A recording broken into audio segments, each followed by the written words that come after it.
ভোটের মুখে বালুরঘাটে বড় সড় ধস তৃণমূলের। একদিকে যখন উত্তরবঙ্গে 3 জেলায় সারা দেশের সাথে প্রথম দফার ভোট চলছে, অন্যদিকে দ্বিতীয় দফা ভোট দুয়ারে দাঁড়িয়ে মাত্র এক সপ্তাহ বাকি। ঠিক সেই সময় বালুরঘাট লোকসভা আসনের বিজেপি প্রার্থী সুকান্ত মজুমদারের এই দল বদলে আরও শক্তি বৃদ্ধি ঘটালো।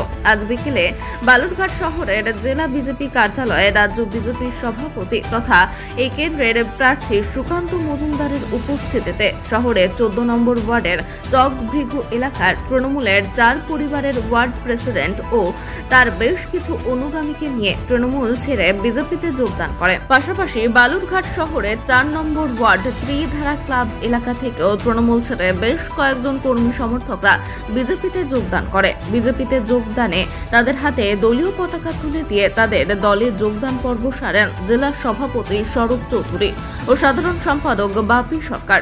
যোগদানের পর ওইসব নেতা ও কর্মী সমর্থকরা জানান তারা প্রধানমন্ত্রী নরেন্দ্র মোদীর দেশ গঠন ও দেশ পরিচালনার প্রতি আকৃষ্ট ও বালুরঘাটের লোকসভার সাংসদ সুকান্ত মজুমদারের উন্নয়নমূলক কাজের প্রতি আকৃষ্ট হয়ে তারা তাদের পুরানো দল ছেড়ে বিজেপিতে যোগ দিলেন।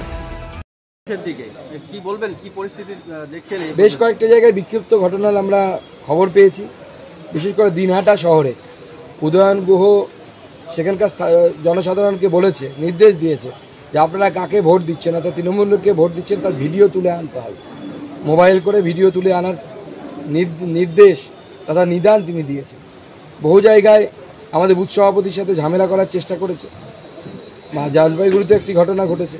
এরকম বিক্ষিপ্ত বেশ কয়েকটি ঘটনার খবর আমরা পেয়েছি। পঞ্চায়েত ভোটের অশান্তি ছাড়া প্রথম দফায় পাওয়া গেল না, ছোট ঘটনা ছাড়া ভোট শান্তিতেই হচ্ছে। বাহিনী ও কমিশন কি তাহলে জিতে গেল? প্রথম দফায় ভালো ইঙ্গিত কি দিচ্ছে? দেখুন, পঞ্চায়েতের মতো ভোট করতে পারবে না। আমি আবার বলছি, পঞ্চায়েতের মতো ভোট করবে এই আশায় যদি থাকে তাহলে কেন্দ্রীয় বাহিনী রেডি হয়ে আছে, লাঠিতে তেল লাগিয়ে খেলা হবে। রামনবমীর দিন মুর্শিদাবাদে যে গন্ডগোল হয়েছিল সেই ঘটনায় এনআইএ তদন্তে প্রধান বিচারপতির দৃষ্টি আকর্ষণ করেছিল বিশ্ব হিন্দু পরিষদ। সেই ঘটনায় মামলা দায়েরের অনুমতি বিশ্ব হিন্দু পরিষদকে দিয়েছে প্রধান বিচারপতি। কি বলবেন? না, এনআইএ তদন্ত হওয়া উচিত। এটা কি বেয়েছে নাকি যে প্রত্যেক বছর রামনবমীর মিছিল হবে আর বিভিন্ন জায়গায় ঢিল পাটকেল ছোড়া হবে? ঢিল পাটকেল ছোড়ো প্রতিযোগিতা তৃণমূল স্পন্সার মমতা ব্যানার্জি অনুপ্রাণিত ঢিল ছোড়ো প্রতিযোগিতা শুরু হয়েছে নাকি ঢিল ধরো ঢিল মারো প্রতিযোগিতা?